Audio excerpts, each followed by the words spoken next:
Baseline test 2023-24 विषय Hindi class 9th का देखेंगे। देखिए, हम इसमें देखेंगे कि हमें इसे कैसे कंप्लीट करना है, कैसे पूर्ण करना है। देखिए, यहाँ पर आप सामान्य सी जानकारी भर सकते हैं। अपना नाम, अपने विद्यालय का नाम, अपना लिंग, लड़का है या लड़की, इस पर आप टिक लगा सकते हैं। इसके बाद देखिए, यहाँ दिया है विद्यार्थियों के लिए ध्यान देने योग्य बातें। प्रश्न पत्र में दिए गए सभी निर्देशों को ध्यान से पढ़ें। यह परीक्षा नहीं है। विद्यार्थी इस प्रश्न पत्र को सहजता से हल करें। कुछ प्रश्नों के लिए विकल्प दिए गए हैं, उनमें केवल सही विकल्प पर ही सही का निशान लगाएं। तो इस प्रकार से यहाँ निर्देश दिए गए हैं, इसे आप आसानी से हल कर सकते हैं। तो आइए देखते हैं, सभी प्रश्नों के आंसर हम समझते हैं कि इन्हें कैसे हम पूर्ण कर सकते हैं। देखिए, यदि आप इसी प्रकार से इसके आगे के अन्य विषय का बेसलाइन टेस्ट भी समझना चाहते हैं, पूर्ण करना चाहते हैं, तो आप हमारे इस चैनल को सब्सक्राइब अवश्य कर लें। साथ ही बेल आइकन को प्रेस जरूर कर लें, ताकि आने वाले नए वीडियो सबसे पहले आप तक पहुंचते रहेंगे। तो आइए देखते हैं बेसलाइन टेस्ट सत्र 2023-24 विषय हिंदी। तो देखिए, दिया है निर्देश, नीचे दिए गए चित्र को देखकर दिया गया वाक्य पूरा कीजिए। देखिए, इसमें अंक भी निर्धारित किए गए हैं। जैसे कि यहाँ चित्र दिया है, ये बच्चे यहाँ पर पढ़ रहे हैं। तो देखिए, यहाँ पर दिया है बच्चे खालिस्तान कर रहे हैं, तो बच्चे पढ़ रहे हैं। इसके बाद है अगला प्रश्न, दिए गए विकल्पों में से उचित विकल्प चुनकर लिखिए। इसमें दिया है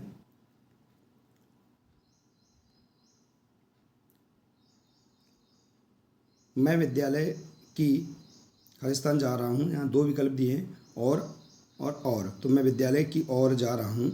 इसके बाद है सभी के ऊपर राज करना और सभी के राज जानना उसे बहुत पसंद है। तो इस प्रकार से आप यहाँ पर सही विकल्प भर सकते हैं। सबसे घना पेड़ खालिस्तान का होता है। तो देखिए, यहाँ तीन विकल्प दिए हैं, आम, केला और नारियल। तो आम का पेड़ सबसे घना होता है। इसके बाद है अब समय खालिस्तान हो चुका है, तो समाप्त हो चुका है।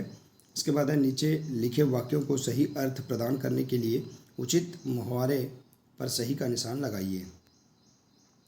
जैसे यहाँ दिया है, देखिए, पहला है मोहन ने मेरिट में आने के लिए खालिस्तान।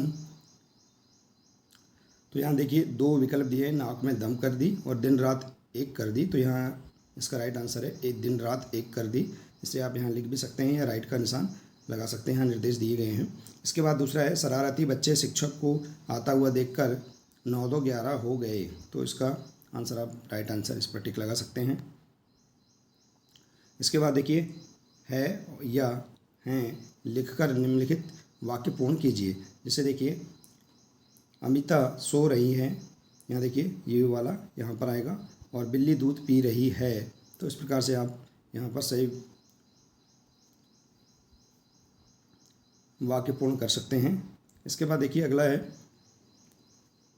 9वां प्रश्न है, रेखांकित शब्द के स्थान पर उसी अर्थ वाला शब्द लिखकर वाक्य पूरा कीजिए। जैसे देखिए, आज मैंने अपने मित्र की सहायता की। तो देखिए, उसी अर्थ वाला शब्द है, मित्र को हम दोस्त भी कहते हैं। तो आज मैंने अपने दोस्त की सहायता की, इस प्रकार से आप लिख सकते हैं। इसके बाद अगला 10वां प्रश्न है, सम्राट अपने उत्तराधिकारी को चुनना चाहते थे।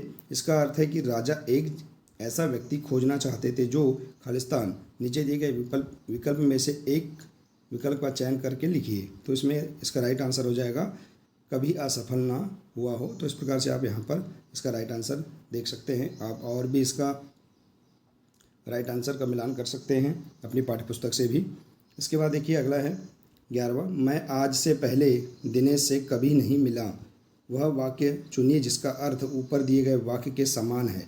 तो देखिए, मैं आज से पहले दिनेश से कभी नहीं मिला,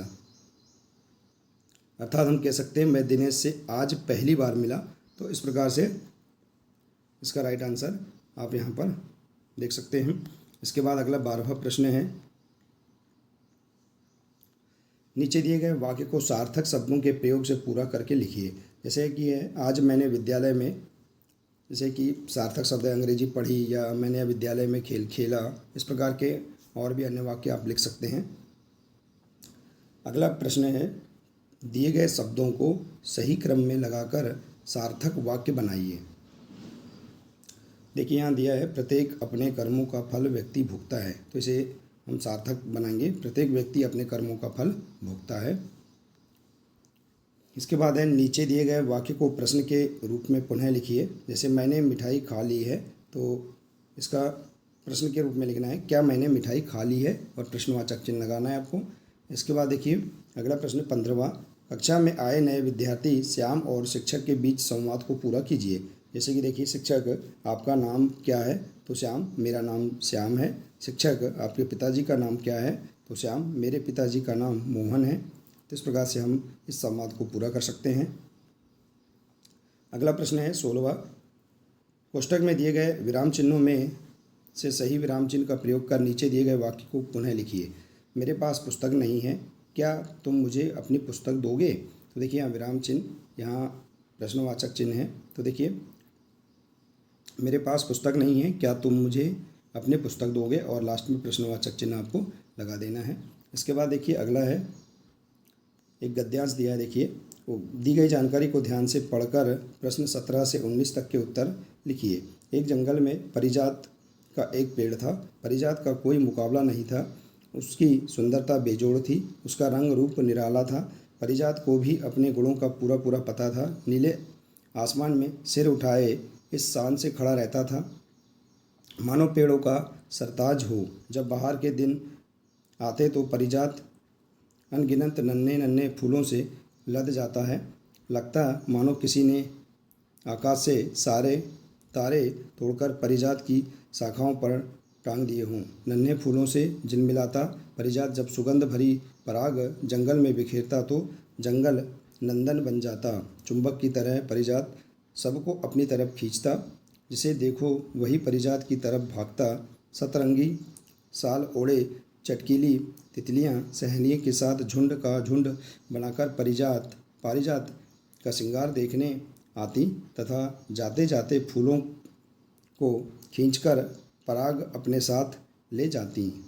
तो इस प्रकार से हम यहाँ पर इसे पढ़कर नीचे दिए गए प्रश्नों के आंसर आसानी से इसी से हम लिख सकते हैं। जैसे कि जंगल में किसका पेड़ था, तो एक जंगल में पारिजात का पेड़ था, तो हम पारिजात का पेड़ लिख देंगे। इसके बाद अगला है, पारिजात अपने आप को स्वयं क्या समझता था, कि मेरा कोई मुकाबला नहीं था। इस प्रकार से पारिजात अपने आप को समझता था।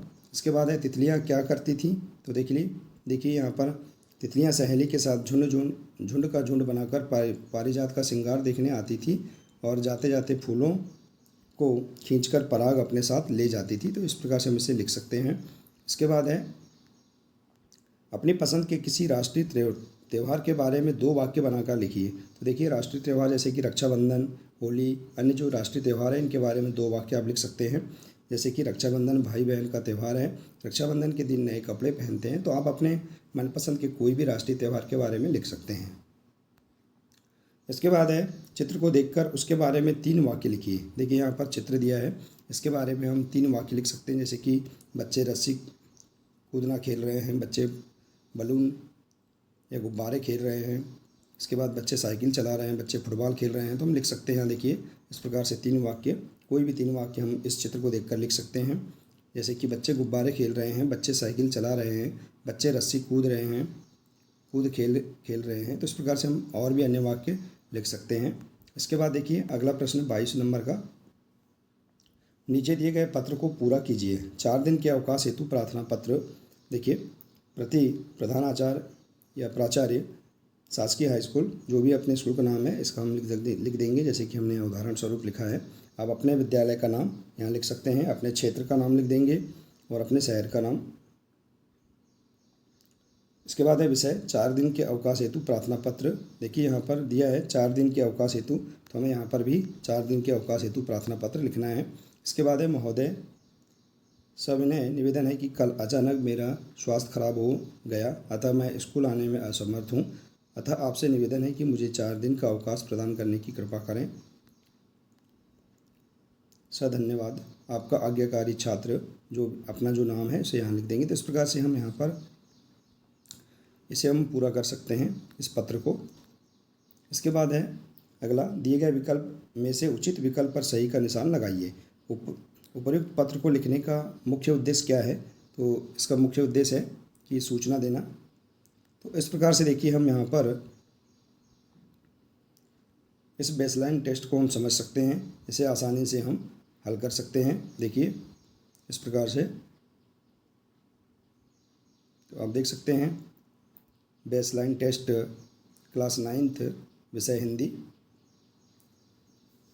तो आशा